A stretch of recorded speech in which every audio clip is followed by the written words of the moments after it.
Hi guys, Gary again. Short video just to show the forged turbo blanket that I've fitted quite a few now, but I see people fitting them upside down and they don't do it quite right or whatever. So anyway, here goes. Yeah, it's for the Golf R Mark 7.5, the forged turbo blanket. This one here with like a big Y shape in it. There is an additional piece that comes which normally clips between the two, but that isn't used on this application. I then just draw a small hole through these two buttons and use some very thin stainless steel lock wire. This stuff you can twist by your fingers. It's annealed, which is the property that gives it the ability to bend without snapping. I'll cut the video now, I'll fit it on, and then I'll show you where I attach it to. So I've turned the exposure up so you can see the wire. I actually put the front up pipe, the exhaust up pipe, it actually goes around the back of it.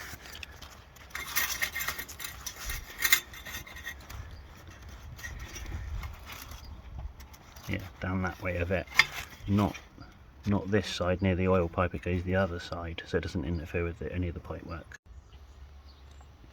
There we go, it's all fitted on.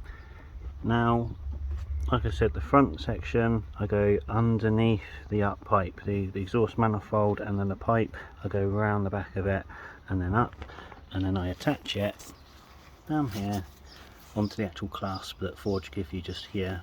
So I wrap it around, twist the wire together several times, put a little bit of tension on it. It hasn't got to be horrifically tight tensioned, but the other piece I feed it down the back here, and again I go underneath the rear up pipe, and then it comes out from here. That's where I tend to come from, and then wrap it around the same clasp as well. Now with tucking it away, I tend to tuck it in. This is the V-band clamp. This joins the cold side of the turbo to the hot side of the turbo. I tend to tuck it in there, so if you ever did need to take the turbo off, you know, a lot of people just change the cold side, might want to try a different hybrid setup. You can still get to the nuts and take this off without disturbing the blanket, because it doesn't matter what blanket you buy, how much it is. After a year or two, if you try and disturb it or take it off, they tend to crumble up and fall apart. So that's the issue you get. Sort of at the back here as well, you know, you could go over the knuckle of the back of the turbine housing and the downpipe, but the whole purpose of the turbo blanket is to keep the velocity of the gases high by keeping the temperature high inside the turbine housing, and the gases are spooling around inside the volutes inside the turbine housing and then going across the turbine wheel.